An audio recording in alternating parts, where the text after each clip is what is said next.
শহরের তুলনায় গ্রামের বাচ্চারা খুবই অ্যাক্টিভ হয়। তার কারণটা তোমাদের আজকে জলযান্ত্র উদাহরণ সমেত দেখিয়েও দেব। শহরে যদি কোনো বাচ্চার জন্ম হয়, তার মা বাবা থেকে তার গোটা ফ্যামিলি সবসময় চিন্তা ভাবনা করে ছেলে মেয়েকে কিভাবে মানুষ করব, তার পিছনে কতগুলো মাস্টার লাগাবো, কোন জিনিসটাই সেই অ্যাক্টিভিটি দেখাতে পারে। গ্রামের বাচ্চাদের ক্ষেত্রে ঠিক উল্টো। আমরা ছোটবেলা থেকে চিন্তা করি ছেলে মেয়েকে বড় করতে হবে, একটু নাচ শিখাবো, তাছাড়া আদার্স না, ক্রিকেট থেকে শুরু করে নানান ধরনের যেসব অ্যাক্টিভিটি থাকে আমরা কিন্তু সেদিকে যাই না, সুইমিং থেকে শুরু করে যাই বল। কিন্তু দেখবে গ্রামের বাচ্চাগুলো না খুব তাড়াতাড়ি খুব অ্যাক্টিভিটিগুলো তাড়াতাড়ি শিখে যায়। এদেরকে আলাদা করে ট্রেনিং করার কোনো দরকার পড়ে না। এই যে মেয়েটা দেখছো এত সুন্দর করে কার্টউইল করছে না, বাড়িতে একা একা বসে এইগুলো শিখেছে, কারো কাছ থেকে কোনোদিন শেখেনি, না নাচ শিখেছে।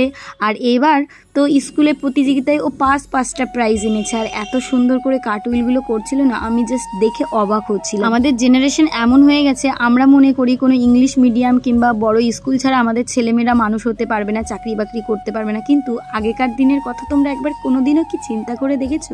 তারাও কিন্তু সুশিক্ষিত হয়ে আমাদের দেশটাকে গড়ে তুলেছে এই প্রাথমিক শিক্ষা দিয়ে। কোনো বড় স্কুলে না, কিছু না, মানসিকতাটা হচ্ছে সব থেকে বড় জিনিস। যদি সেইটার ভিতর থাকা যায়, যে কোনো পরিস্থিতিতে নিজেকে ঠিক সঠিক প্রমাণ করে একটা যোগ্য জায়গায় দাঁড় করানো যায়, এটা কোনো কথাই না, তাই না বলো?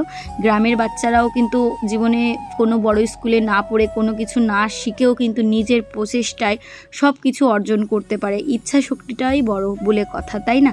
তো খুব ভালো করলো। তোমাদের কেমন লাগলো অবশ্যই কমেন্ট করতে ভুলবে না। আমার তো বেশ ভালো লেগেছে, তাই জন্য কিন্তু ওকে আমি আলাদা করে এই ভিডিওটা করে তোমাদের মাঝখানে দেখানোর চেষ্টা করলাম। কেমন হয়েছে বলবে তোমরা কিন্তু অবশ্যই। টাটা।